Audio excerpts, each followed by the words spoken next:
Welcome back. तो आज हम पढ़ेंगे बहुत ही इम्पोर्टेंट कॉन्सेप्ट। हमने जितने भी एग्जाम्पल अभी तक लिखे हैं तो इसमें तो आपको सबको सिंपल समझ में आ रहे होंगे, लेकिन इनमें भी बहुत सारे ऐसे कॉन्सेप्ट होते हैं जो हमें अक्सर कन्फ्यूजन में डाल देते हैं। जैसे देखा जाए कि हमको कभी कभी ऐसे भी सेंटेंस लिखने पड़ते हैं कि जहाँ पे डू डज डिड को देखा जाए तो हम लोग एज ए मेन वर्ब के रूप में भी यूज करते हैं, मेन वर्ब के रूप में यूज करते हैं। तो हमने ये सब कॉन्सेप्ट जरूर लिखे इतने एग्जाम्पल, लेकिन इनके सहायता से हम लोग बहुत सारे कॉन्सेप्ट समझेंगे। आखिर अगर जो कभी आपको लिखना पड़े तो वहाँ पे आप कैसे इनका यूज कर सकते हैं। तो समझते हैं पहला एग्जाम्पल आपका लिखा है ही गोज टू स्कूल। इसमें तो भाई जो भी ये करेक्ट है, ये आपको पता ही है, लेकिन इसमें अगर जो हम लोग इसकी गोज की जगह दूसरा कुछ यूज करना चाहें तो क्या हम यूज कर सकते हैं या नहीं यूज कर सकते हैं। तो अगर जब हम लोग देखा जाए तो अगर जो हम लोग चाहें कि गोज की जगह, मान लीजिए हमने यहाँ पे लिखा है, यहाँ पे हमने दो चीज़ें लिखी है, डी डू डज या डिड। इनको अगर जो हम लोग एज ए मेन वर्ब के रूप में यूज करना चाहें तो यूज करेंगे। कैसे यूज करेंगे हम लोग सबसे पहले समझते हैं। जो पहला आपका सेंटेंस है तो ये भाई तो आपका करेक्ट है, और जो दूसरा है आपका दे गो टू स्कूल तो ये भी आपका करेक्ट है। लेकिन इसमें कॉन्सेप्ट अगर जो हम इसको चेंज कर दें कि हमको यहाँ पे हमको गोज की जगह है हमको डू डज का यूज करना है, तो वहाँ पे कॉन्सेप्ट क्या लगता है और उसका कॉन्सेप्ट होता क्या है, इसको हम लोग सबसे पहले समझते हैं। तो आपने देखा होगा कि हम लोग पढ़ते हैं प्राइमरी एक्सिलरी वर्ब, ठीक है, एक्सिलरी वर्ब मैं शॉर्ट में लिख देता हूँ, ठीक है। तो यहाँ पे हम लोग समझते हैं। तो यहाँ पे देखा जाए, जैसे आपने देखा होगा कि डू के भी मतलब देखा जाए तो डू तो आपका फर्स्ट फॉर्म हो गया, और देखा जाए डज भी होता है, लेकिन डज तो फिफ्थ फॉर्म होता है। और डिड देखा जाए तो वहाँ पे देखा जाए, जैसे मैं आपको बता दूँ, यहाँ पे लिखा जाए, जैसे बोल दिया जाए डू हो गया, ठीक है, फिर यहाँ पे देख लिया जाए डिड हो जाता है, ठीक है, और फिर हो जाता आपका डन हो जाता है थर्ड फॉर्म की जगह, ठीक है, सेकेंड फॉर्म डिड हो जाता है, फिर डूइंग हो जाएगा, फिर आपका डज हो जाएगा। तो यहाँ पे देखा जाए तो डज जो होता है तो फिफ्थ फॉर्म आता है। ये आपका फर्स्ट हो गया है, सेकंड हो गया, ये थर्ड हो गया, ये फोर्थ हो गया, और ये आपका फिफ्थ फॉर्म, यानी डज जो होता है तो वो फिफ्थ फॉर्म की तरह भी काम करता है। तो यहाँ पे जब भी हम लोग फिफ्थ फॉर्म का यूज यानी डज का यूज अगर हम करना चाहें तो क्या हम कर सकते हैं, क्या नहीं कर सकते हैं, तो इसको हम लोग बहुत ही आसान तरीके से समझेंगे। तो यहाँ पे हम लोग यूज करेंगे डू डज डिड का एक देखा जाए तो मेन वर्ब की तरह कैसे यूज करते हैं। अगर जो हम कहीं यूज कर दिए तो उसका सेंस क्या निकलेगा, इसको हम लोग आज बेहतर तरीके से समझेंगे। तो पहला जो सेंटेंस आपका करेक्ट है, दूसरा भी करेक्ट है, दे गो टू स्कूल। अगर जो तीसरा लिखा है he did not goes to school, तो यहाँ पे तो आपको सिंपल सी बात समझ में आ गई होगी कि यहाँ पे मिस्टेक कहाँ पे है। तो यहाँ पे देखा जाए तो अगर जो हम लोग जब भी किसी भी प्रेजेंट में हो या पास्ट में हो या फ्यूचर में हो, तो वहाँ पे जब भी हम लोग देखा जाए, जब भी हम किसी भी सेंटेंस को नेगेटिव में बनाते हैं तो वहाँ पे देखा जाए तो मेन हेल्पिंग वर्ब तो लगाते ही हैं, और हेल्पिंग वर्ब के साथ में अगर जब भी हम उसमें मेन वर्ब लगाएंगे तो वहाँ पे यहाँ पे हमने फिफ्थ फॉर्म का यूज करके रखा है, फिफ्थ फॉर्म का यूज करके रखा है। इसलिए फिफ्थ फॉर्म का यूज ना करके, यानी वर्ब के साथ में जैसे बोल दिया जाए, वर्ब के साथ में अगर जो हम लोग चाहें, वर्ब के साथ में हम लोग यहाँ पे यस या यस लगाते हैं, यस या यस लगाते हैं, तो वहाँ पे ना लगा के हम अगर जो डज का यूज करना चाहें तो कैसे यूज करते हैं। यहाँ पे हम लोग जो करेक्ट बनाएंगे, थर्ड सेंटेंस को जो करेक्ट बनाएंगे, तो यहाँ पे गोज जो लिखा है इसको काट के हम लोग कर देंगे गो टू, यानी गो टू स्कूल। यानी देखा जाए तो हमने गो को मतलब फर्स्ट फॉर्म लिखा है, गोज की फर्स्ट फॉर्म लिखी है, इसलिए देखा जाए, लेकिन इनकी जो डू की फर्स्ट फॉर्म होती है, तो यहाँ पे हमने जो डू की जो फर्स्ट फॉर्म लिखी है, जैसे डू की हमने पहले फर्स्ट फॉर्म बताई थी, इसी तरह हैव की भी होती है फर्स्ट फॉर्म, आपको पता ही होगा।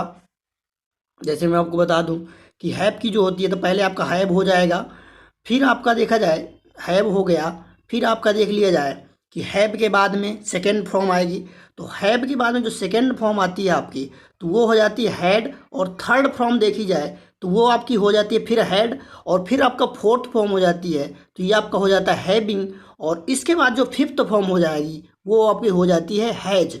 ठीक है, तो ये चीज़ें आपकी हो जाती हैं हैव में। अगर जो यहीं पे देखा जाए बी फॉर्म, देखा जाए बी का जो फॉर्म होता है तो वहाँ पे बहुत सारे आपको कन्फ्यूजन होते हैं, लेकिन जो हमारा इज एम आर होता है तो वो देखा जाए हमारा जो फर्स्ट फॉर्म की तरह काम करते हैं। लेकिन अगर जो वहीं पे अगर हम सेकेंड फॉर्म की तरह अगर देखना चाहें तो उसमें वाज वर्ग का भी काम कर देते हैं, वाज वर्ग काम करते हैं। अगर जो आगे देखें तो उसमें अलग अलग चीज़ें होती हैं। तो हम बेसिकली समझना चाहते हैं कि अगर जो हम कुछ सेंटेंस करेक्ट बनाना चाहें तो कैसे बनाते हैं। तो ये हमने थर्ड नंबर करेक्ट कर दिया है। फोर्थ नंबर को देखते हैं हम लोग कैसे। Do you not know him. ठीक है, तो क्या हमारा ये सेंटेंस करेक्ट है कि नहीं करेक्ट है? सभी को पता है कि ये सेंटेंस आपका करेक्ट है। क्यों करेक्ट है?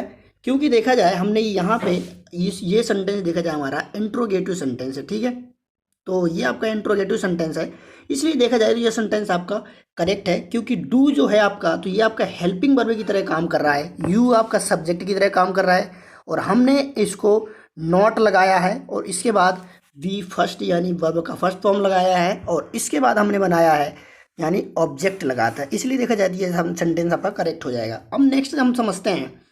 नेक्स्ट हम भाई अगर समझना चाहें तो कैसे समझ सकते हैं, इसको हम लोग देखते हैं। फिफ्थ नंबर का सेंटेंस जो लिखा है तो इसको हम समझते हैं। Unless he goes not help me I will not return his book. इसको क्या इसमें मिस्टेक है कि नहीं है?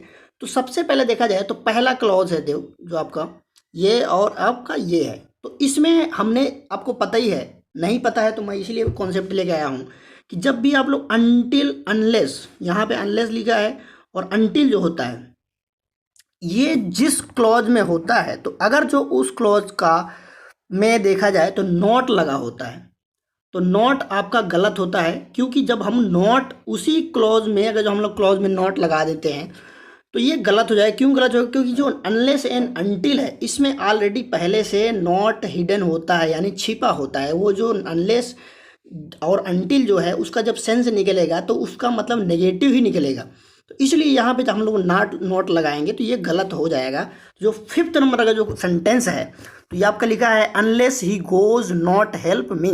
तो यहाँ पे जो हमने लिखा है तो ये आपका गलत है, क्योंकि अनलेस तो लिखा है भाई और नॉट भी लगा दिया, हेल्पिंग वर्ब भी लगा दिया, तो ये आपके गलत हो जाएंगे। इसलिए ये जो है आपके गलत हो जाएंगे। लेकिन दूसरे जो क्लॉज में लिखा है हमने I will not return him his book, तो इसमें आप सेकंड वाले क्लॉज में लगा सकते हैं नॉट और विल लगा सकते हैं, तो बल्कि पहले वाले इसमें नहीं लगाते हैं। इसलिए जो सेंटेंस है तो इसका जो करेक्ट माना जाएगा तो unless he help me I will not return his book, तो ये आपका करेक्ट सेंटेंस हो जाएगा। नेक्स्ट देखते हैं हम लोग। सिक्स नंबर का क्वेश्चन लिखा है unless you did not go outside I could not call him. ये देखा जाए तो पास्ट में है, तो यहाँ पे देखा जाए तो क्या मिस्टेक है, यहाँ भी हमने नॉट का यूज़ कर दिया है, तो ये आपका देखा जाए काट दिए जाएंगे। और यहाँ पे जो सेंटेंस है अगला तो इसको हमने पास्ट के हिसाब से इसमें हमने लिखा है, इसलिए देखा जाए सेंटेंस तो आपका ये सेंटेंस आपका करेक्ट हो जाएगा, नॉट ये नहीं लगेगा। ठीक है, ये आपका सेंटेंस करेक्ट हो गया। और हमने यहाँ पे भी बताया था आपको कि डू डज का यूज जब हम लोग करते हैं हेल्पिंग वर्ब की तरह, तो हेल्पिंग वर्ब की तरह जब डू डज डिड का यूज तभी होगा जब इसके बाद में कोई भी मेन वर्ब नहीं आई होगी। अगर जो मेन वर्ब कोई आई होगी तो वहाँ पे डू डज का डिड का जब यूज़ करेंगे तो हम लोग हेल्पिंग वर्ब की तरह यूज़ करेंगे। अगर जो हम लोग डू डज डिड का यूज़ हम मेन वर्ब की तरह करेंगे तो वहाँ पे हमारा सेंस अलग हो जाएगा, और वहाँ पे डू डज का यूज़ हम लोग करेंगे तो उसमें हेल्पिंग वर्ब नहीं हम कह सकते हैं, ये हेल्पिंग वर्ब की तरह काम करते हैं। तो बहुतों को पता नहीं होता कि डू डज तो हमने आज तक हमने यूज़ किया है हेल्पिंग वर्ब की तरह, लेकिन यहाँ पे मेन वर्ब की तरह कैसे इसका यूज़ हो सकता है, कैसे यूज हो गया, इसलिए कन्फ्यूजन में सेंटेंस डाल दिए जाते हैं। ठीक है, तो ये आई होप आपको समझ में आई होगी। नहीं समझ में आई तो आप लोग दोबारा रिवीजन करके देखिए ताकि आपको बहुत अच्छी तरह से दोबारा समझ में आ जाएगा। ठीक है, अब समझते हैं दूसरा कॉन्सेप्ट। लिखा है पहला sentence unless Ram had not helped me I would not have informed him about his books. यहाँ पे सेंटेंस जो लिखा है पहला सेंटेंस लिखा है unless Ram had not help me. तो यहाँ पे मैंने आपको पहले ही बताया था, जब भी आप लोग अनटिल एंड अनलेस का यूज़ करेंगे, अनटिल हो गया और ये आपका अनलेस हो गया, यहाँ पे जब हम लोग यूज़ करते हैं तो उस क्लॉज में हम लोग नॉट का यूज़ नहीं करते हैं। तो यहाँ पे देखा जाए तो हमने नॉट का यूज़ कर दिया है, इसलिए सेंटेंस ये गलत हो जाएगा नॉट, बल्कि यहाँ पे जो सेंटेंस होगा correct, unless Ram had helped me I would not, ये आपका जो वुड के बाद नॉट लगा है ये आपका करेक्ट हो जाएगा। Have informed him about his books, तो ये आपका सेंटेंस यहाँ तक करेक्ट होगा। यहाँ पे दोबारा बता देता हूँ, जो सेंटेंस करेक्ट होगा unless Ram had helped me, ये यहाँ तक, और इसके बाद हो जाएगा I would not have informed him about his book, ठीक है, बुक्स, ठीक है। तो ये आपका सेंटेंस करेक्ट हो गया। नेक्स्ट लिखा है ही डज हिज स्टडी, ठीक है। तो यहाँ पे देखा जाए हमने डज का यूज देखा जाए तो हमने आपने सोचा होगा कि ऐसा सेंटेंस कैसे हो सकता है।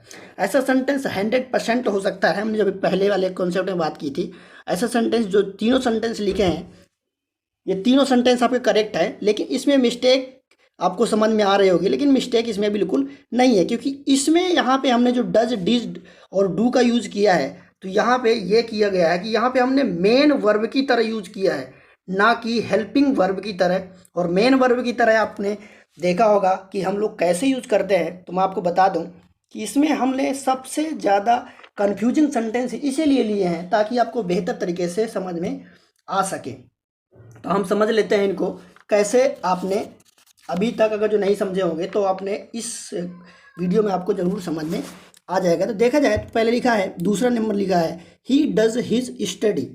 तो यहाँ पे देखा जाए जब हम लोग डज का यूज करते हैं तो डज का और या डिड का यूज हम तभी करेंगे मेन वर्ब की तरह जब कोई भी शब्द मतलब दूसरा हो ना हो, ठीक है। जैसे मान लो दूसरा चीज़ें ऐसी ना हो, जब डिज और डिड और डज का यूज जब हम लोग मेन वर्ब की तरह करेंगे तो वहाँ पे मतलब दूसरा कोई वर्ब ना हो, तभी हम लोग डिड और डज का यूज करेंगे। तो यहाँ पे इसलिए लिखा हुआ है कि जैसे हमने बोल दिया जाए कि जैसे हमने सब्जेक्ट हो जाएगा, फिर डज या डिड हो जाएगा प्लस ऑब्जेक्ट हो जाएगा। तो जब मतलब मेन वर्ब का काम तभी कर सकते हैं जब इस सेंटेंस में केवल एक ही अर्थ शब्द में हो और वर्ब का प्रयोग हो, तभी इसका देखा जाए डिड एंड डज का यूज करेंगे। लेकिन डू के लिए नहीं करते हैं। आपको देखा है कि हम लोग अगर डू का यूज करते हैं तो डू का एक मतलब ये भी होता है कि भाई डू बने करना, लेकिन यहाँ हमने डू का मतलब यूज यहाँ पे मेन वर्ब की तरह भी करके रखा है। लेकिन यहाँ पे देखा जाए तो मेन वर्ब की तरह इसका जो सेंटेंस में डू का यूज हुआ है तो ये मेन वर्ब ही हुआ है, यहाँ पे हेल्पिंग वर्ब नहीं हुआ है। तो इसमें देखा जाए तो ये सेंटेंस आपके करेक्ट हैं तीनों। इसमें देखा जाए तो हमारे जो तीनों डज हो, चाहे डिड हो, चाहे डू हो, ये तीनों हमारे मेन वर्ब की तरह काम किए हैं, ना कि ये हेल्पिंग वर्ब की तरह। तो ठीक है, आई होप आपको समझ में आया होगा। अगर जो हम और बाकी सेंटेंस में आपको बता दूं कि अगर जो हम लोग इसको थोड़ा मिटा देते हैं, जैसे आपने देखा होगा कि हम और सेंटेंस बता देते हैं। जैसे लिख दिया जाए आपको कि डू नॉट डू, तो ये आपका सेंटेंस करेक्ट हो जाएगा, क्योंकि यहाँ पे आपका हेल्पिंग वर्ब हो गया और ये आपका नॉट हो गया और ये आपका मेन वर्ब हो गया। तो ये आपका सेंटेंस करेक्ट हो जाएगा। अगर दूसरा इसी जगह लिख दिया जाए, जैसे मान लो यहाँ पे हम दूसरा सेंटेंस लिख देते हैं, जैसे मान लो डू नॉट डज लिख दिया जाए, जैसे बोल दिया जाए डू नॉट डज, ये आपका करेक्ट है कि नहीं है आपको बताना है, मैं फिर बताऊंगा आपको। और दूसरा लिख दिया जाए डू नॉट डिड, तो ये आपका करेक्ट है नहीं है। और इसमें देखा जाए तीसरा लिख दिया जाए, जैसे मान लो आपको कि डू या लिख दिया जाए डिड नॉट डिड, तो इसमें करेक्ट कौन से हैं तो इसको हम समझ लेते हैं। तो सबसे पहले देख लिया जाए कि भैया यहाँ पे जो करेक्ट सेंटेंस है कि नहीं है, तो इसको हम देख लेते हैं। जैसे मान लो यहाँ पे डू लिखा है और यहाँ पे नॉट लिखा है, यहाँ पे लिखा है डज, ठीक है, और यहाँ पे लिखा है डू, फिर लिखा है नॉट, फिर लिखा है डिड, और फिर लास्ट में लिखा है डिड, फिर नॉट, फिर डिड। ये तो ये गलत हो जाएगा, क्योंकि यहाँ पे देखा जाए पहले सबसे पहले ये भी आपका हेल्पिंग वर्ब हो गया, ठीक है, और ये भी आपका हेल्पिंग वर्ब हो गया, तो ये आपका गलत हो जाएगा। ऐसे इसलिए देखते हैं कि यहाँ पे जब भी मतलब और दूसरे में देख लिया जाए तो डज डू लिखा है, फिर ये भी आपका हेल्पिंग वर्ब हो गया, दोनों हेल्पिंग वर्ब हो गए, तो ये नहीं हो पाएंगे, ठीक है। तो इसका मतलब अगर जो हमने यहाँ पे जैसे हमने डू का यूज किया है और यहाँ पे हमने पहला सेंटेंस लिखा था एग्जाम्पल डू, यहाँ पे नॉट प्लस डू, तो यहाँ पे देखा जाए तो पहला तो ये आपका हेल्पिंग वर्ब हो गया, लेकिन ये आपका जो सेकंड वाला है तो ये आपका मेन वर्ब हो गया, इसलिए करेक्ट हो जाएगा। तो ऐसे सेंटेंस नहीं हो सकते हैं, ठीक है। या बोल दिया जाए, हम आपको और बता दें, जैसे बोल दिया जाए डिड नॉट डू, तो ये आपका करेक्ट हो जाएगा, क्योंकि डू माने करना होता है और डिड आपका हेल्पिंग वर्ब हो गया, ऐसे हो जाता है। या मान लीजिए डिड नॉट डज, तो ऐसे में देखा जाए तो डिड तो आपका हेल्पिंग वर्ब हो गया, नॉट तो आपका नेगेटिव एडवर्ब हो जाता है, और यहाँ पे डज जो हो गया वो भी आपका हेल्पिंग वर्ब हो गया, इसलिए आपका गलत हो जाएगा, ठीक है। क्योंकि डज और फिर देख लीजिए जैसे डू डज नॉट डू, तो ये आपका करेक्ट हो जाएगा, क्योंकि डज तो आपका हेल्पिंग वर्ब हो जाता है और डू माने करना हो जाता है, इसलिए। क्योंकि जब भी हम लोग देखा जाए, मैं आपको बता दूं दोबारा, कि जब भी हम लोग नेगेटिव बनाते हैं तो स्ट्रक्चर क्या होता है कि नेगेटिव जब हम लोग बनाते हैं तो सबसे पहले तो आपका सब्जेक्ट हो जाएगा, और फिर आपका हो जाता है हेल्पिंग वर्ब, और इसके बाद हो जाता है नॉट, और प्लस इसके बाद होता है आपका B1।